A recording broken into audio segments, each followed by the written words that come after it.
National Weather Service in Blacksburg has issued a severe thunderstorm warning for Smith County in southwestern Virginia, South Central Tazewell County in southwestern Virginia, Southern Wood County in southwestern Virginia, Carroll County in southwestern Virginia, the city of Galax in southwestern Virginia, Grayson County in southwestern Virginia, until 4:30 p.m. Eastern Daylight Time.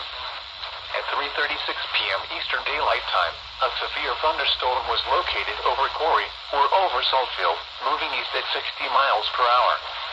Hazard, 60 miles per hour wind gusts and quarter-size hail. Source, radar indicated. Impact, hail damage to vehicles is expected. Expect wind damage to roofs, siding, and trees. Locations impacted include Wytheville, Galax, Marion, Hillsville, Saltville, Chilhowie, and Rural Retreat.